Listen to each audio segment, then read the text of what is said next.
Hello everyone, welcome to Bansal academy. तो last class में हमने कैंप प्लांट्स के बारे में पढ़ा था। तो कैंप प्लांट्स कैंप प्लांट्स में कोई स्पेशल अडेप्टेशन होती है? बिल्कुल होती है, क्योंकि कैंप प्लांट्स कौन से होते हैं जो एक्सट्रीम हॉट इन्वायरमेंट में आराम से सरवाइव कर लेते हैं। तो ऐसी क्या अडेप्टेशन थी जिससे वो एक्सट्रीम हॉट इन्वायरमेंट में सरवाइव कर सकते थे? कैंप प्लांट्स में पहले तो कौन कौन आते थे? Desert plants, mainly desert plants. और स्पेशल अडेप्टेशन क्या थी उनमें? उनमें क्या प्रेजेंट, उनमें जो स्टोमेटा थे वो दिन में भी क्लोज रह रहे थे और रात में ओपन रह रहे थे। मतलब नॉर्मल जो चलता है, जो नॉर्मल प्रोसीजर है उससे टोटली उल्टा। तो अगर हम डे की बात करते हैं तो डे में क्या हो रहा था? स्टोमेटा क्लोज, क्योंकि जो डेजर्ट प्लांट्स होते हैं उनको वाटर लॉस को बचाना पड़ता है। अगर उनका एक्सट्रीम वाटर लॉस हो जाए तो उनकी तो डेथ हो जाएगी, उनको वाटर को स्टोर करना पड़ता है। तो यहाँ पे डेजर्ट प्लांट्स के साथ अगर हम सकुलेंट प्लांट्स लिखते हैं तो मतलब समझते हो सकुलेंट प्लांट्स का? जैसे एलोवेरा होती है, एलोवेरा स्वेल होती है, उसके अंदर फ्लूइड होता है। ऐसे ही एलोवेरा के साथ साथ अगर हम कैक्टस देखें तो उसकी स्टेम में क्या होता है? वाटर स्टोर्ड होता है, ठीक है। और उसकी लीव्स काफी पतली होती हैं ताकि ट्रांसपिरेशन कम हो और वाटर लॉस बहुत ही कम हो। तो इसी तरह ये चलता है। तो डे में क्या हो रहा है? स्टोमेटा क्लोज रह रहे हैं। बट नाइट में क्या हो रहा है? नाइट में जो स्टोमेटा है वो ओपन हो रहे हैं, स्टोमेटा ओपन हो रहे हैं।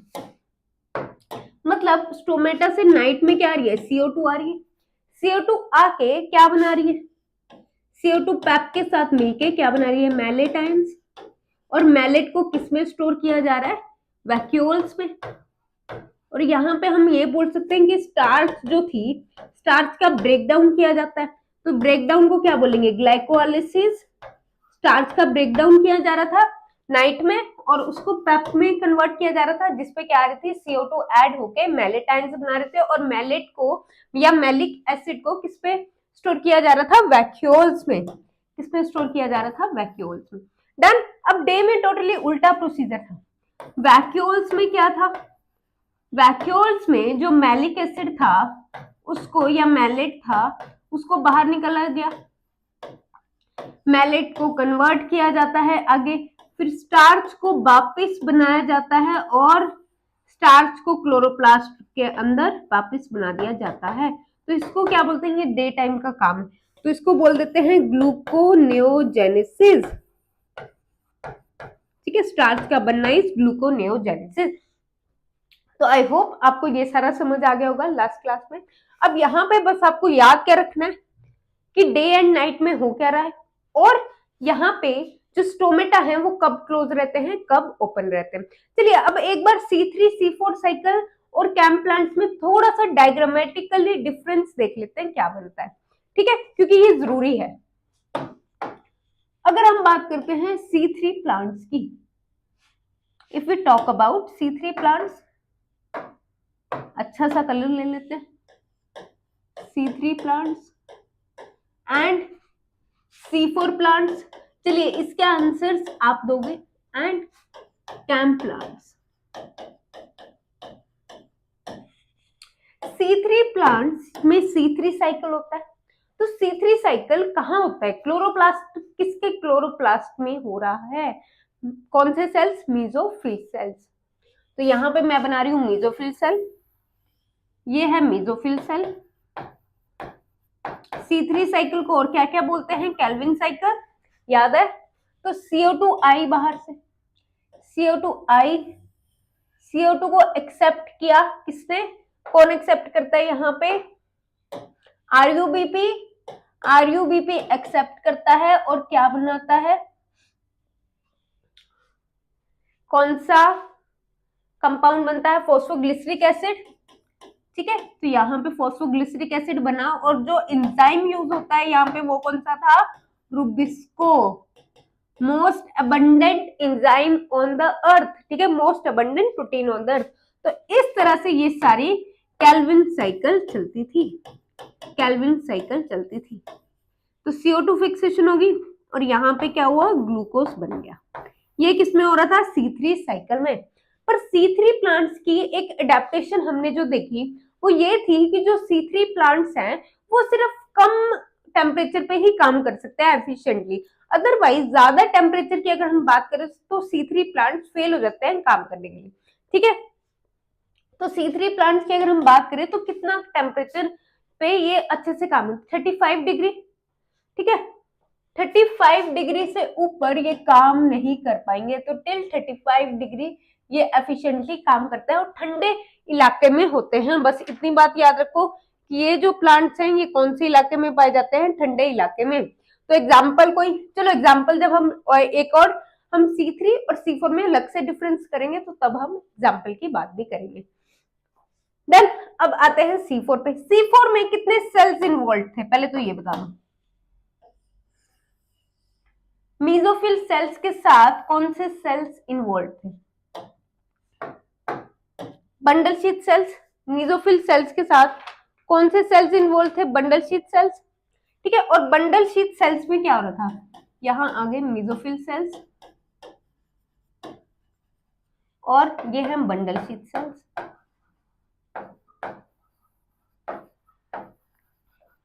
ठीक है, तो जो C4 प्लांट्स है उनमें क्या चलती है, C4 साइकिल और कैल्विन साइकिल चलती है।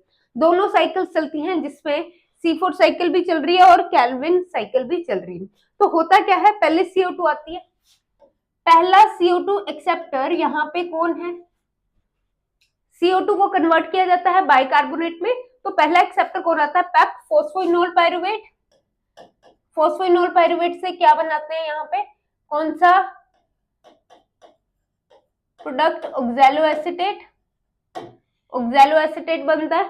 ठीक है, फिर आगे सारा काम स्टार्ट होता है।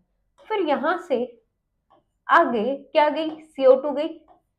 CO2 गई कहां पे, कैल्विन साइकिल में। CO2 गई कैल्विन साइकिल में, CO2 गई कैल्विन साइकिल में, और यहां से क्या रिलीज हुआ, ग्लूकोज, 1 ग्लूकोज मॉलिक्यूल। इस तरह से ये प्रोसीजर चलता है। तो यहाँ पे जो चला वो क्या चला, C4 साइकिल, और यहाँ पे जो चली ये C3 साइकिल। क्लियर होगी इतनी बात? ठीक है, तो C4 प्लांट्स में दोनों साइकिल चलती है, C4 as well as C3।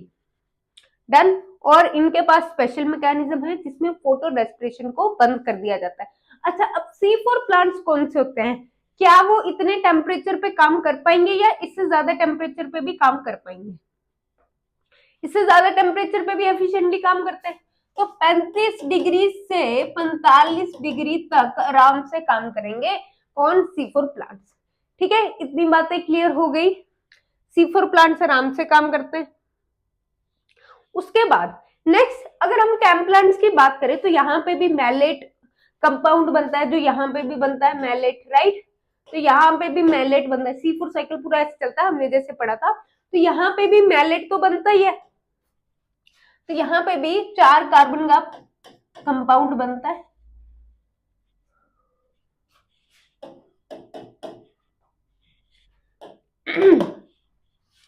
Cam plants की बात करें, कैम प्लांट्स की दो तरह से बात होगी, एक होगी नाइट की, एक होगी डे की, नाइट एंड डे। तो क्या चल रहा है कैम प्लांट्स में, क्या चल रहा है, कैम प्लांट्स के का भी कुछ सिमिलर सा ही है। नाइट में क्या होगा, CO2 आई, CO2 से क्या बना, 4 कार्बन प्रोडक्ट बना, मैलेट बनता है। ठीक है, मैलेट को क्या किया गया, बना के वैक्यूल्स में स्टोर किया गया। फिर डे में क्या हुआ, इसी प्रोडक्ट से क्या चलाएगी, यहाँ पे ही क्या आएगी, CO2 आएगी, और इससे क्या चलेगा, कैल्विन साइकिल चलेगा। कैल्विन साइकिल से क्या हुआ आगे, ग्लूकोज, ग्लूकोज बन गया। ठीक है, कैल्विन साइकिल से क्या बन गया, ग्लूकोज बन गया। ठीक है, कैल्विन साइकिल से क्या बन गया, ग्लूकोज बन गया। डन। तो क्लियर हो गया।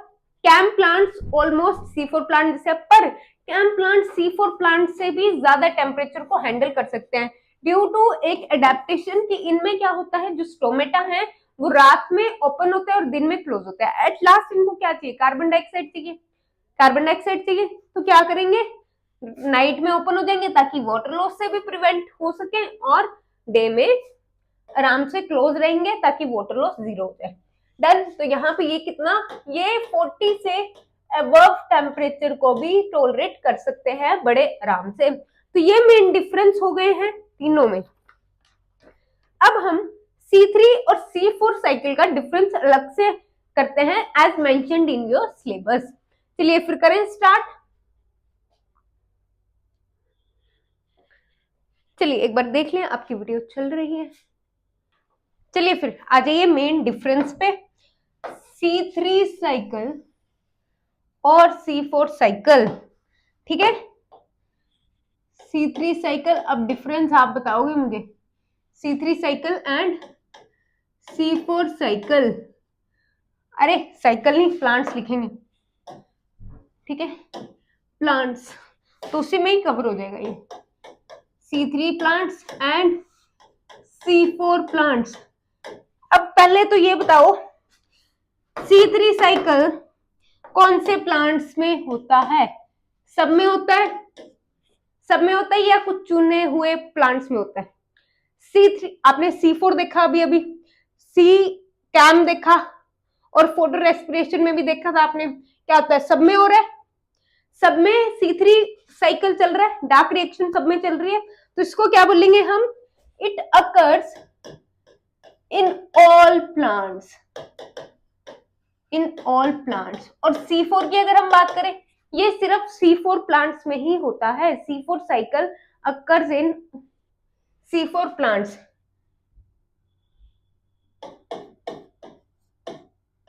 C3 cycle occurs in C4 plant, all plants. C4 cycle occurs in only in C4 plants, ठीक है। यहाँ पे लिख लो साथ में, C4 साइकिल की बात कर रहे हैं या C3 साइकिल की भी साथ में बात कर रहे हैं, ठीक है। दूसरा, C3 साइकिल कौन से सेल्स में हो रही है? मेसोफिल सेल्स में। अभी आपने देखा C3 साइकिल, C4 साइकिल और कैम साइकिल, ये मेसोफिल सेल्स में तो हो ही रही है, पर C4 साइकिल की अगर हम बात करें तो वो इसके साथ साथ मेसोफिल सेल्स के साथ साथ बंडल शीथ सेल्स में भी हो रही है। तो इट अकर्स साइकिल को याद रखना, it occurs in mesophyll cells, mesophyll cells, ठीक है। वेयर एज अगर हम C4 साइकिल की बात करें तो it occurs in mesophyll cells as well as bundle sheath cells, as well as bundle sheath cells,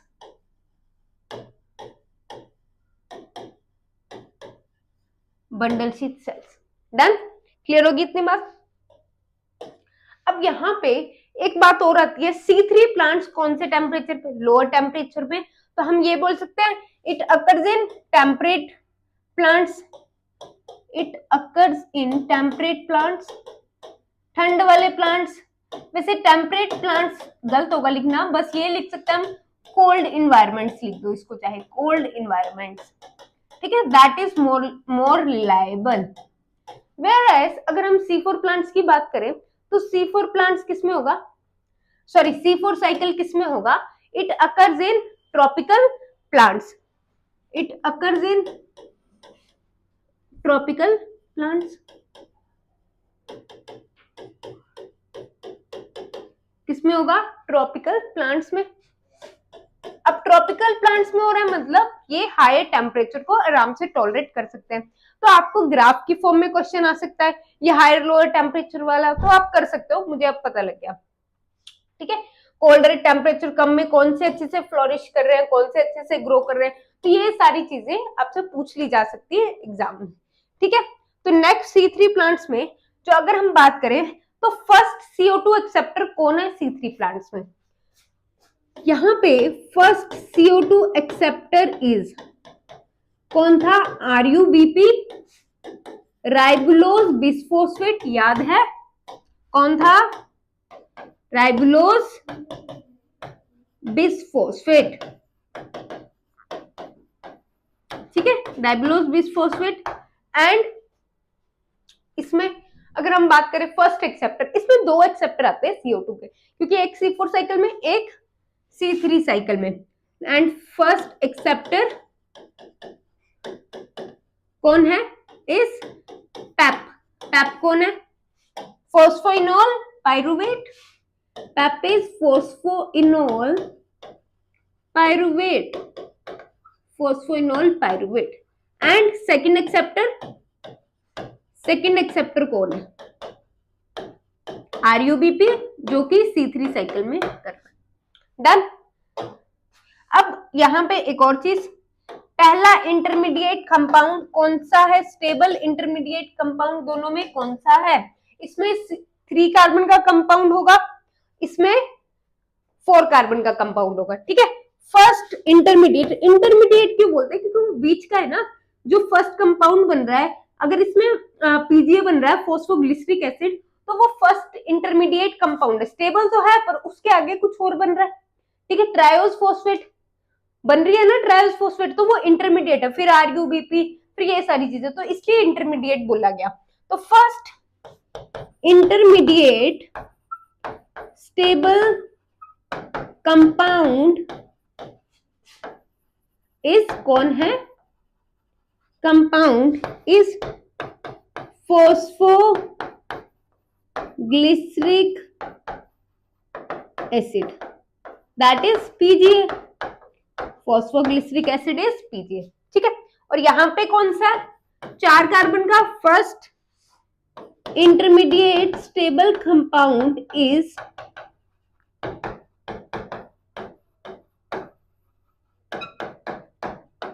कौन सा है? कंपाउंड इज, यहां पे ऑक्सैलो एसीटेट है। कितने कार्बन का? ये 4 कार्बन का। फिर किस में कन्वर्ट होगा? मैलिक में। बिल्कुल सही। ठीक है। चलें आगे, इसी को ऐसा करते हैं, ऊपर करते, अरे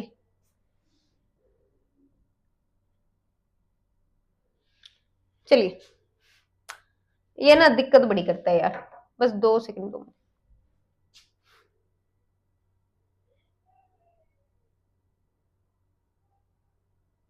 ठीक है, सही हो गया। अब एक और बात बता दो इसी के साथ, कितने ATP यूज हो रहे हैं? ATP दोनों में कितने यूज हो रहे हैं?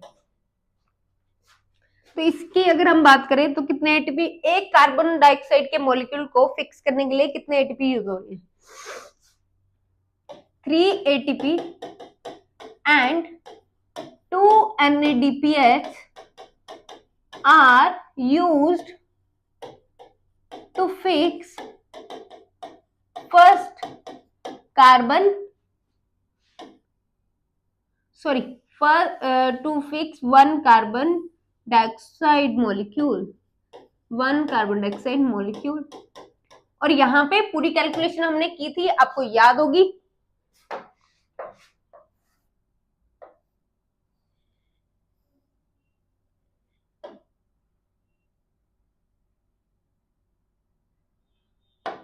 ठीक है, पूरी कैलकुलेशन याद हो की थी हमने।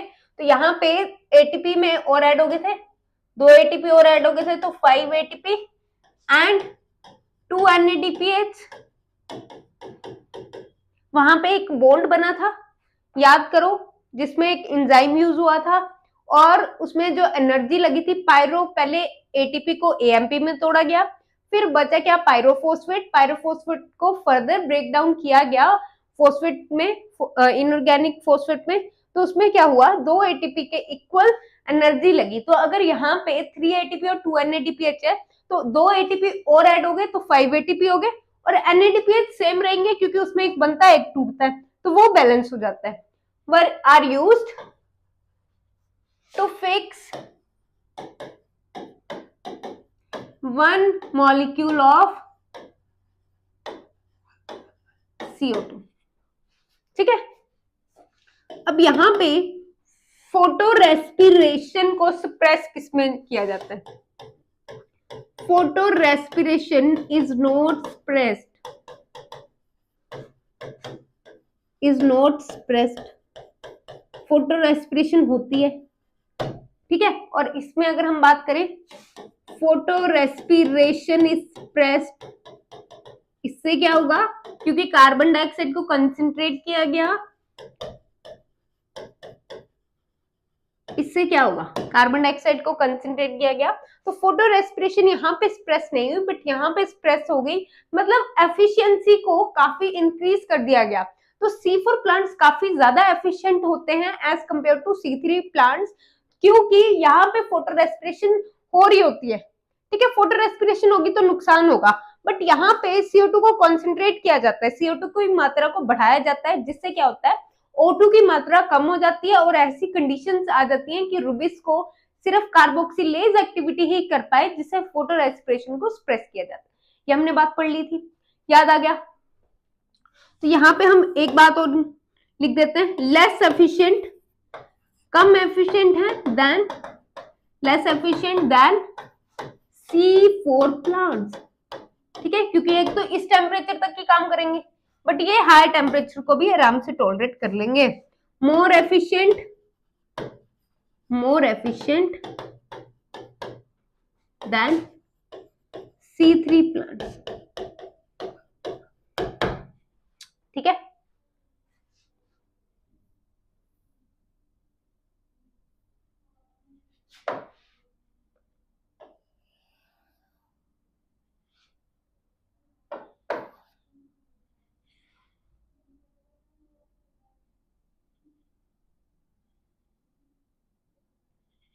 ठीक है, थोड़ी सीधी लग रही है। नेक्स्ट पॉइंट,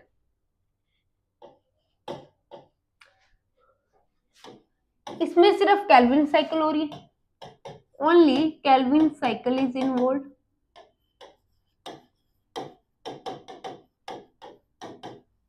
इसमें दोनों हो रही है, Calvin cycle as well as C4 cycle is involved. Kelvin cycle as well as C4 cycle is involved. ठीक है, इतनी बातें हो गई। अब यहाँ पे क्या होता है कि ये जो प्लांट्स हैं ये एफिशिएंट होते हैं लो CO2 कंडीशंस में भी, क्योंकि एफिशिएंट कैसे होते हैं, क्योंकि ये काम कर लेंगे, इनमें फोटो रेस्पिरेशन हो जाएगी, फिर 3 कार्बन वाले को 2 कार्बन वाले को ये 3 कार्बन में वापस से कन्वर्ट कर देंगे, पर उसमें क्या हो रहा है, उसमें ज्यादा ATP लग रहा है, एनर्जी ज्यादा लगेगी, पर ये एफिशिएंट होते हैं लो कार्बन डाइऑक्साइड कंडीशंस में भी, एफिशिएंट इन low carbon dioxide conditions also. ये नहीं होते, क्योंकि यहाँ पे या तो कार्बन डाइऑक्साइड कंसंट्रेट हो जाएगी, इकट्ठी कर लेंगे, तो इनको हाई कार्बन डाइऑक्साइड ही चाहिए होगी अपनी पूरे साइकिल को चलाने के लिए। Efficient only in higher carbon dioxide conditions. ठीक है, हायर कार्बन डाइऑक्साइड कंडीशंस। तो ये काफी सारे डिफरेंस हो चुके हैं। तो और हम आप प्लांट्स के नाम लेते हैं, कुछ प्लांट्स के नाम लिख लेते हैं। जैसे सर्दियों में कौन से प्लांट होते हैं, वीट सर्दियों का है या गर्मियों का, वीट सर्दियों का या गर्मियों का, सर्दियों का। वीट, राइस आ गया, कॉटन आ जाएगी। तो ये सारे प्लांट्स, और भी आप देख लेना जो भी आपको लगे, ठीक है, और सारे प्लांट्स भी आ जाएंगे। ठीक है, चलिए, और इसमें बार्ले आ जाएगा। चलिए, यहाँ पे शुगर केन आ जाएगा, मिलेट आ जाएगा, शुगर केन, मिलेट, मेज भी आ जाता है। तो ये सारे प्लांट्स कैसे हैं जो हायर कंडीशंस में भी अपने आप को रख लेंगे। ठीक है, अच्छा, एक और डिफरेंस है जो हमने पढ़ा था, कुछ क्रैंस एनोटमी टाइप पढ़ा था, क्रैंस एनोटमी टाइप। तो क्या C3 प्लांट्स में क्रैंस एनोटमी होती है? नहीं होती, और C4 प्लांट्स में होती है। बिल्कुल सही, डू नॉट शो क्रैंस एनोटमी, ये मत भूलना, डू नॉट शो क्रैंस एनोटमी। ये क्या करते हैं, ये शो कर देते हैं, दे शो क्रैंस एनोटमी। याद है क्रैंस एनोटमी? क्रैंस का मतलब होता है बीडेड, ठीक है, तो ये बीडेड सी शेप, माला टाइप शो करते हैं।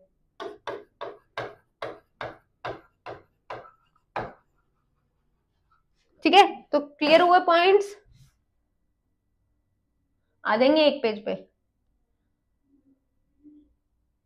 काफी छोटा हो गया, चेक कर लेते दिख रहा है कि नहीं।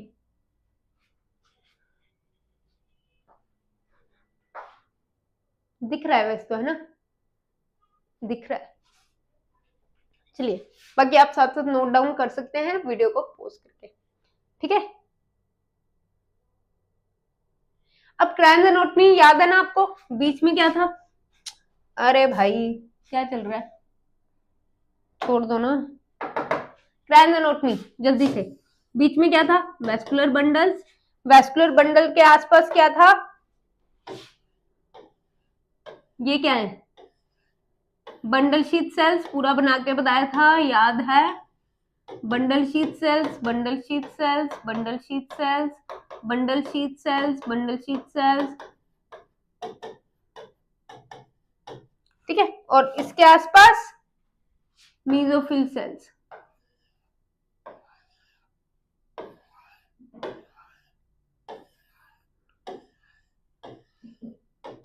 मीजोफिल सेल्स, मीजोफिल सेल्स, इसको क्या बोलते हैं? क्रायन्स एनाटॉमी। ठीक है, क्लियर हो गया? क्लियर ही है वैसे आपको, बस वैसे ही। तो इसी के साथ जो हमारी फोटोसिंथेसिस है वो कवर होती है। अब आ जाओ एक बार कि हमने फोटोसिंथेसिस में क्या क्या पढ़ा, उसके बारे में बात करते हैं। एक बार वीडियो को देख लेते हैं। हाँ जी, तो फोटोसिंथेसिस के इंट्रोडक्शन से हमने स्टार्ट किया था। फोटोसिंथेसिस की जब इंट्रोडक्शन हमने की थी तब हमने ये सारे बेसिक पॉइंट्स पढ़े थे जो आपको ऑलरेडी पता थे।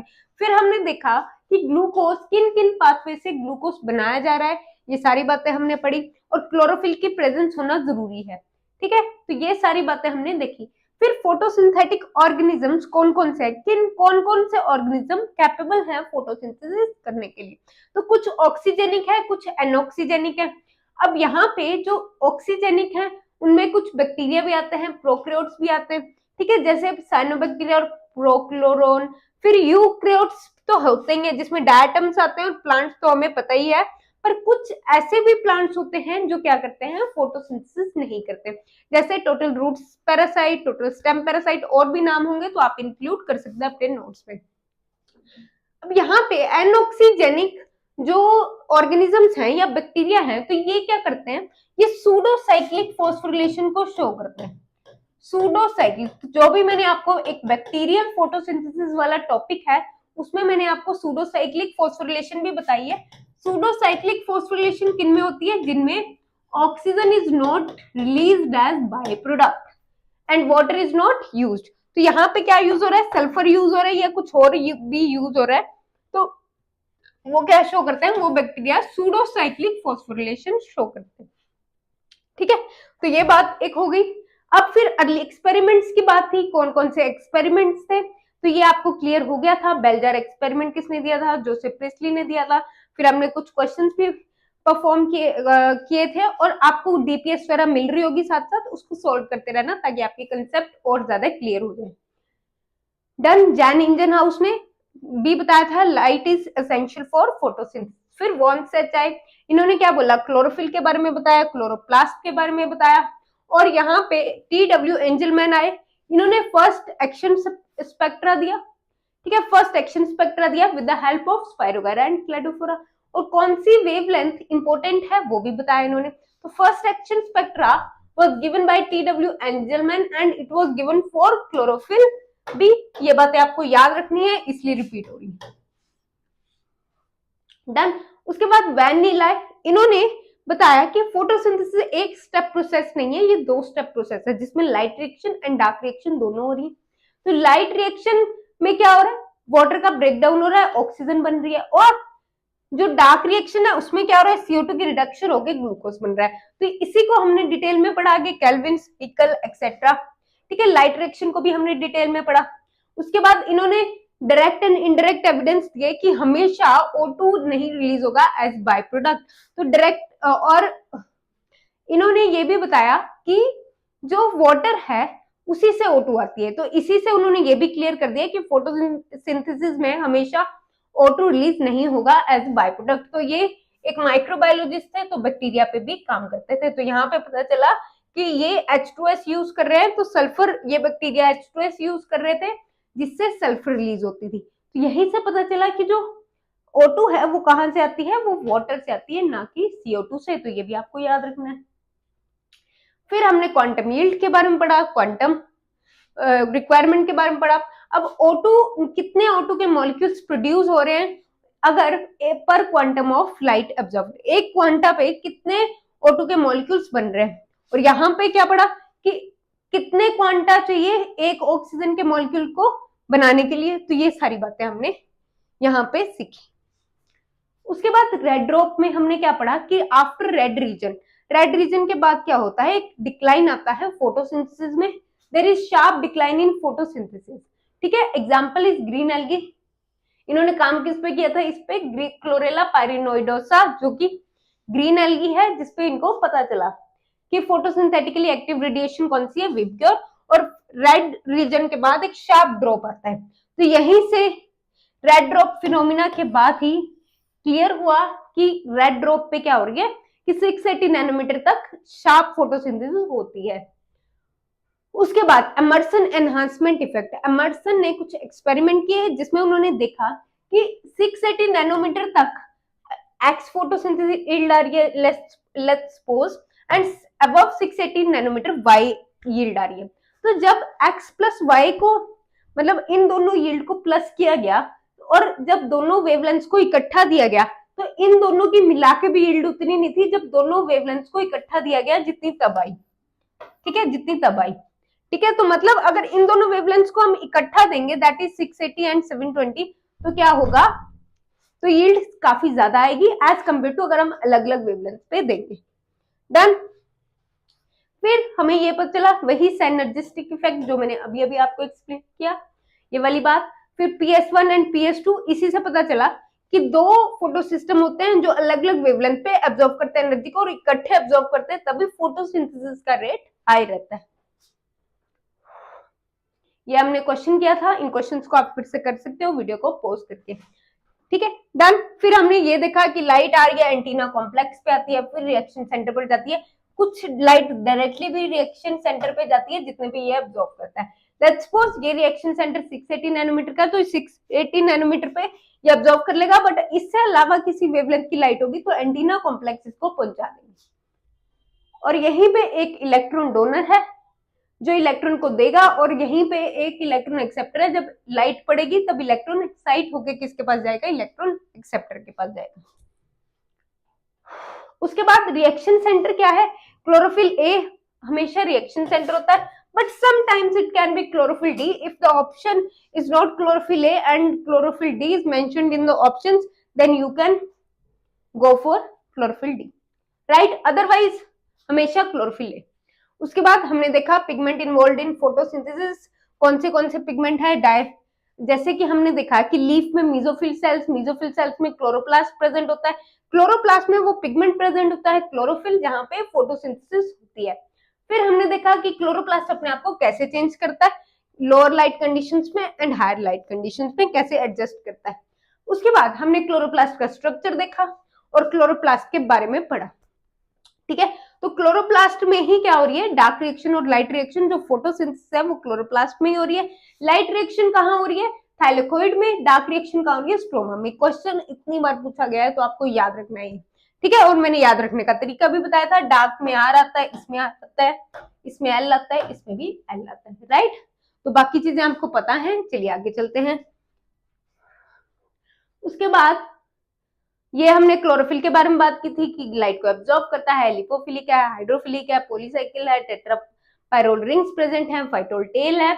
अब इसमें याद क्या रखना है आपको, Mg2 पॉजिटिव सेंटर में 4 नाइट्रोजन ने इसको घेर रखा है और इसका मेन फॉर्मूला क्या है ये याद रखना है, और कौन कौन से बॉन्ड है तो ये आपको याद रखने हैं जो एग्जाम में पूछ सकते हैं। और क्लोरोफिल ए और क्लोरोफिल बी में क्या डिफरेंस है, ठीक है, तो ये हमने क्लोरोफिल बी बनाया था तो आपको डिफरेंस क्लियर हो गया होगा। उसके बाद PS1 एंड PS2 ये नॉन अप्रेस्ड पार्ट पे होता है, ये अप्रेस्ड पार्ट पे होता है, 700 नैनोमीटर, 680 नैनोमीटर। PSA, PSB इसमें प्रोटीन्स होते हैं और इसमें D1 और D2 प्रोटीन्स होते हैं। D1 D2 प्रोटीन्स के बारे में हमने आगे भी पढ़ा, D1 के बारे में, ठीक है। उसके बाद चलते हैं आगे।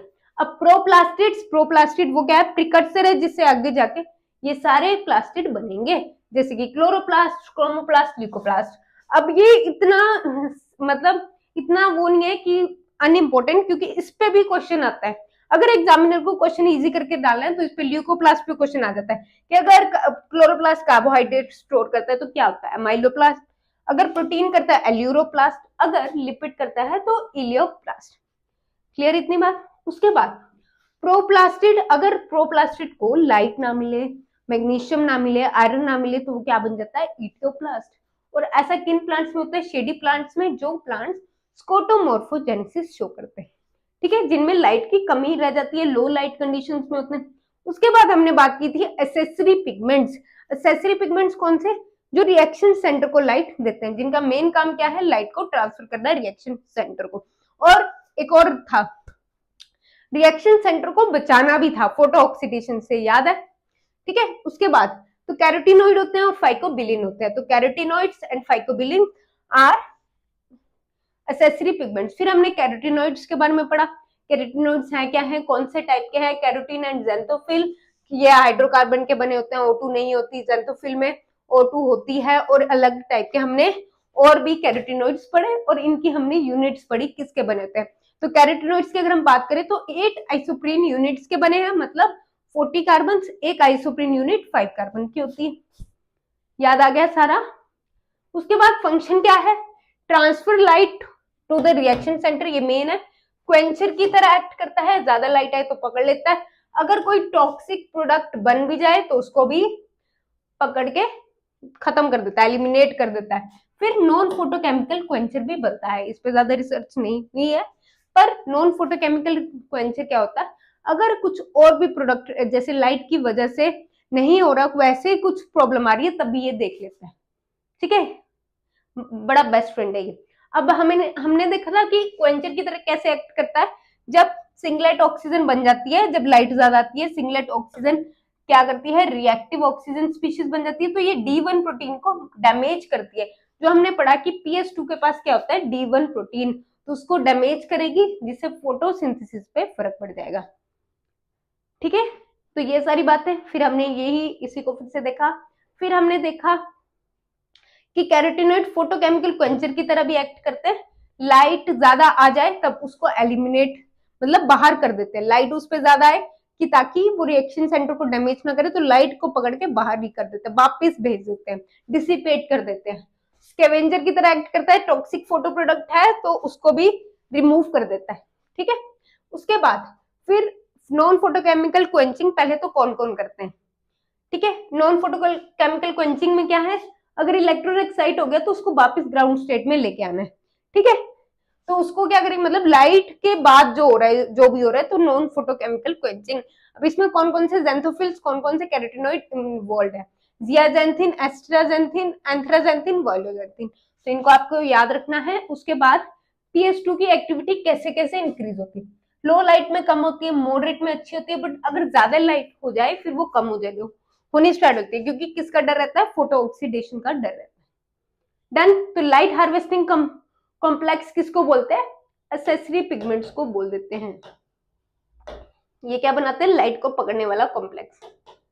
रिएक्शन सेंटर को छोड़ के दूसरा क्या बोलते हैं हम इसको, लाइट हार्वेस्टिंग कॉम्प्लेक्स। उसके बाद फाइकोबिलिन्स के बारे में पढ़ा। फाइकोबिलिन्स किसमें मिलते हैं, रेड एल्गी एंड साइनोबैक्टीरिया में मिलते हैं, mainly red algae and cyanobacteria. और ये क्या होता है कि कोवलेंटली बाइंड करते हैं वाटर सोल्युबल प्रोटीन के साथ और क्या बनाते हैं, थायो ईथर बॉन्ड बनाते हैं, ठीक है। और क्या बनेंगे, फाइकोबिलिजोम्स बन जाएंगे या फाइकोबिली प्रोटीन्स। फिर एब्जॉर्प्शन स्पेक्ट्रा की बात की थी, फिर से बहुत सारे अलग अलग जो पिगमेंट है, चाहे वो क्लोरोफिल ए, क्लोरोफिल बी है, chlorophyll A B, sorry bacteria chlorophyll A B, तो ये अलग अलग वेवलेंथ पे लाइट को ऑब्जर्व करते हैं। फिर हमने ग्राफ बनाया था, ये ग्राफ किसका है, कैरोटिनॉइड्स का है, ऑरेंज सा। फिर आपको पता है ये कैसे चला था। एक्शन स्पेक्ट्रा इस तरह से, उतनी ही फोटोसिंथेसिस होगी जिसपे ज्यादा ऑब्जर्व हो रहा है। फिर सोरेट पीक के बारे में पढ़ा था कि कभी कभार क्या होता है, ब्लू रीजन पे ज्यादा एब्जॉर्ब हो जाती है लाइट, तो उसको क्या बोलते हैं हम, सोरेट पीक बोल देते हैं। फोटोसिंथेसिस दो में डिवाइडेड है, लाइट एंड डार्क रिएक्शन। तो लाइट रिएक्शन को हमने फिर से पढ़ा था, इस तरह से चलती है, ये भी आपको क्लियर था। लाइट रिएक्शन के प्रोडक्ट यूज होते हैं C3 साइकिल में, दैट इज डार्क रिएक्शन, है ना। चलिए, अब लाइट रिएक्शन और डार्क रिएक्शन में डिफरेंस क्या था, वो वाली बातें हो गई, ठीक है। फिर प्रोडक्ट इसका यूज हुआ, एटीपी एंड NADPH को इसमें यूज किया गया और CO2 को रिड्यूस किया गया, ग्लूकोज को बनाया गया, है ना। तो ये मेन डिफरेंस आ गया। अब यहाँ पे क्या हो रहा है, अब यहाँ पे मेन क्या हो रहा है, वाटर की स्प्लिटिंग हो रही है, इलेक्ट्रॉन एक्साइट हो रहा है, ठीक है, और एटीपी बन रहा है, NADPH बन रहा है, जो इसमें यूज हो रहा है। O2 यहीं से रिलीज होगी, O2 PS1 तक नहीं पहुंचती, PS2 से ही रिलीज हो जाती है, तभी फोटोसिंथेसिस ऐसी प्रोसेस है जिसमें O2 रिलीज होती है। फिर इस तरह से चला, ये मैंने आपको बताया था कि शुगर का टूटना, उससे एनर्जी रिलीज होती है, एक्सेट्रा एक्सेट्रा। फिर लाइट रिएक्शन भी दो टाइप की है, क्योंकि उसमें एक साइक्लिक फ्लो ऑफ इलेक्ट्रॉन होता है, एक non cyclic flow of electron होता है। तो साइक्लिक फ्लो ऑफ इलेक्ट्रॉन्स में क्या है, PS1 इन्वॉल्व रहता है सिर्फ, PS2 is not involve, but यहाँ पे नॉन साइक्लिक में दोनों इन्वॉल्व होते हैं। नॉन साइक्लिक में Z स्कीम भी चलती है, उसको भी बोलते हैं। इसमें क्या होता है, इलेक्ट्रॉन एक बार एक्साइट होता है, वो वापस PS1 पे जाता है। इसमें एक बार PS2 से इलेक्ट्रॉन गया तो वो PS1 के पास जाएगा, वापस कभी PS2 के पास नहीं आएगा, ठीक है। चले आगे, चलिए, एटीपी बनता है, एटीपी एंड NADPH फॉर्मेशन इसमें बनती है, इसमें सिर्फ एटीपी बनेगा, NADPH नहीं बनेगा। यहाँ पे O2 रिलीज हो रही है, बट यहाँ कोई O2 नहीं रिलीज हो रही, मैंने आपको बताया था PS2 पे ही O2 रिलीज होती है, तो अगर PS1 इन्वॉल्व है तो O2 रिलीज नहीं होगी। Then cyclic photophosphorylation, non cyclic, more productive है, कम प्रोडक्टिव है, ये वाली बातें होगी। फिर इलेक्ट्रॉन फ्लो कैसे चलता है, वेरी इंपॉर्टेंट। लाइट आई, साइक्लिक इलेक्ट्रॉन फ्लो की बात कर रहे हैं। PS1 से इलेक्ट्रॉन एक्साइट हुआ, ये एक्साइटेड स्टेट पे आ गया। A नोट क्या है, first electron acceptor of cyclic photophosphorylation, A note, A1, FeS, ferredoxin, plastoquinone, cytochrome B6 सब कॉम्प्लेक्स, प्लास्टोसियानिन, फिर PS1, और यहाँ पे ही ATP बनना है, इसीलिए नॉन साइक्लिक में एटीपी बनता है। और ये आ गया नॉन साइक्लिक। नॉन साइक्लिक में क्या हो रहा है, PS2 यहीं पे स्प्लिटिंग हो रही है, क्योंकि ऑक्सीजन इवॉल्विंग कॉम्प्लेक्स है, यहीं पे स्प्लिटिंग हो रही है, और इलेक्ट्रॉन एक्साइट हुआ। फर्स्ट इलेक्ट्रॉन एक्सेप्टर कौन है, फेओफाइटिन, बहुत बार क्वेश्चन पूछा जाता है इस पे। सेकंड प्लास्टोक्यूनोन, फिर साइटोक्रोम B6 सब कॉम्प्लेक्स, प्लास्टोसियानिन, P700, फिर वही A note, A1, FeS, FeSa, FeSb, FNR, NADP positive, and final is NADPH। तो यहाँ पे ये सारा चल रहा है ना। और ये वाला थोड़ा सा मेम्ब्रेन पे होता है, मेम्ब्रेन के बाहर टाइप होता है, इसको देख लेना, है ना, थोड़ा सा बाहर की तरफ होता है, F नोट पार्टिकल थोड़ा सा बाहर की तरफ, और इसको ये F नोट होता है, ये F1 होता है, ठीक है। ये कर लेना सेट, शायद मैंने आपको बता दिया होगा।